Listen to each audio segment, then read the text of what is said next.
ये बहुत ही बड़ा सदमा, बहुत ही बड़ा झटका राष्ट्र की सुरक्षा के दृष्टिकोण से, आर्मी सेना के लिए, जनरल विपिन रावत के परिवार के लिए, एक झटके में जनरल विपिन रावत का जाना, उसकी पत्नी मधुलिना रावत का जाना, उसके साथ साथ कुल 13 स्टाफ लोगों का जाना, ये प्रकृति का खेल देखकर बहुत ही बड़ा सदमा हो रहा है, दुख हो रहा है। जनरल विपिन रावत की आत्मा को प्रणाम करता हूँ, नमन करता हूँ। जिस तरह से उसकी भारतीय सीडीएस थल सेना में उन्होंने नेतृत्व किया, उनके कर्तव्य को सराहनीय है और इतिहास के पन्नों में वो आप हमेशा याद रहेंगे, क्योंकि आप भारतीय देश के प्रथम सीडीएस हैं और आपने ही सबसे पहले देश के लिए, इसके साथ साथ आपने 27वें थल सेना अध्यक्ष का भी कार्य किया है और भारत को कई प्रगति की राह पर पहुंचाया है। आपकी यह सराहनीयता कभी भारत भूल नहीं पाएगा। उसके साथ साथ इतिहास के पन्ने में भी आपको हमेशा याद किया जाएगा, प्रकृति के सभी निर्धनता की दृष्टि से।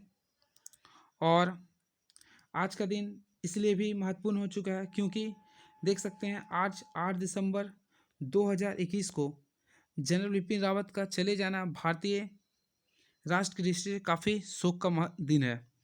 तो मैं इसके बारे में कुछ बता देता हूँ। देखिएगा दोस्तों, जनरल विपिन रावत भारत के प्रथम चीफ डिफेंस स्टाफ हैं और इसकी ज़िंदगी ऐसे स्टार्ट हुआ।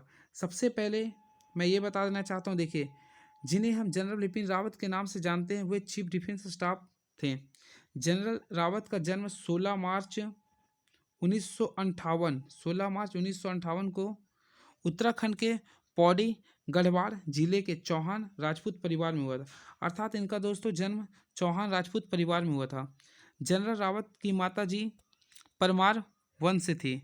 इनके पूर्वज हरिद्वार से आकर गढ़वाल के परसई गांव में बसने के कारण परसारा रावत कहलाएं।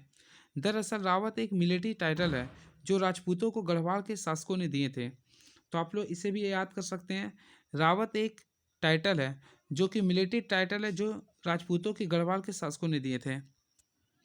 ठीक है फ्रेंड्स, देखिए मैं आप लोगों को बता देना चाहता हूँ, भारत की पहली सीडीएस सेना अर्थात जनरल विपिन रावत है और इसकी डिमांड उस समय पड़ी जब भारत पाकिस्तान के बीच कारगिल युद्ध अर्थात 1999 में जब कारगिल युद्ध हुआ था, तो उस समय भारत की तीनों सेना अर्थात थल सेना, जल सेना और वायु सेना, ये तीनों के स्टाफ के साथ साथ उस समय इसके ऊपर यानी इन तीनों सेना के ऊपर के एक सेना की ज़रूरत पड़ी थी।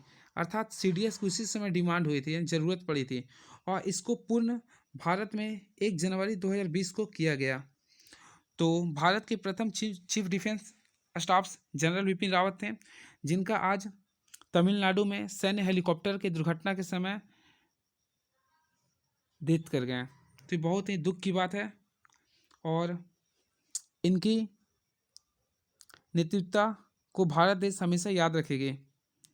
और चंद लम्हों में बस यही बोलना चाहता हूँ, इनके बारे में एक और वर्ड्स है। देखिए, देश के 37वें ये उप सेना प्रमुख भी रहे थे, उसके साथ साथ 27वें आर्मी चीफ का पद भी संभाला था।